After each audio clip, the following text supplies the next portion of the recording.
პარლამენტში ფრაქცია ერთიანი ნაციონალური მოძრაობის სამუშაო ოთახში ფრაქციის წევრებს შორის სიტყვიერი შელაპარაკება მოხდა. სიტყვიერად ერთმანეთს ნიკა მელია, სერგო რატიანი, აკაკი ბობოხიძე დაუპირისპირდნენ. მელიამ თანაფრაქციელები ბიძინა ივანიშვილთან გარიგებაში დაადანაშაულა. მხარეებმა ერთმანეთს პარტიის დაშლაში დასდეს ბრალი.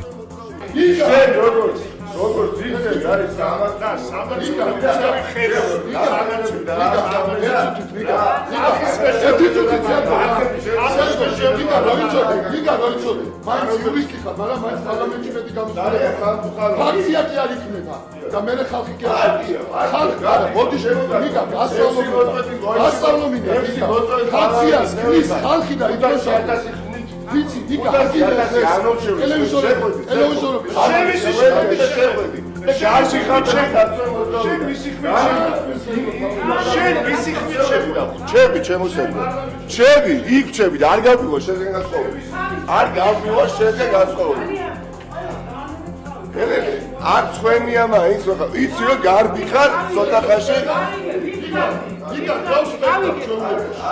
ჩეულების სპექტაკლებში დაჭრო.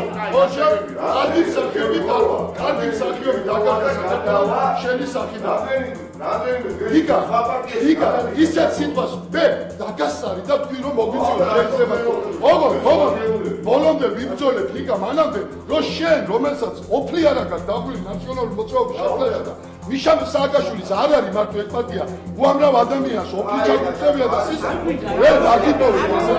ამას კადრო ჩვენ ამას არ ვიკადრებთ, რომ კამერების წინ ვესაუბროთ, ჩვენ ამას ვჩერდით. რა თქმა უნდა, აი ვიკა, გავიგე ჩემი პოზიცია.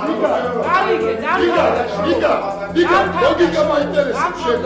დილის 4 საათზე გადავიდო სხდომა ფრაქციის, აი ეს სხდომა, სადაც ეხლა უნდა ყოფილიყო სავსე და გზაში ვიდრე მე ხა თქვენთან მოვდიოდით სასამართლოდან განხორციელდა ზარი, რომელიც იუწყება რომ სასამართლო პროცესის თურმე სადაც მოსარჩელი არის ბიძინა ივანიშვილი, ის სხდომაც გადავიდო. მე არაფერს არ ვამტკიცებ, მაგრამ ძალიან ბევრი უცნაური დამხობებია.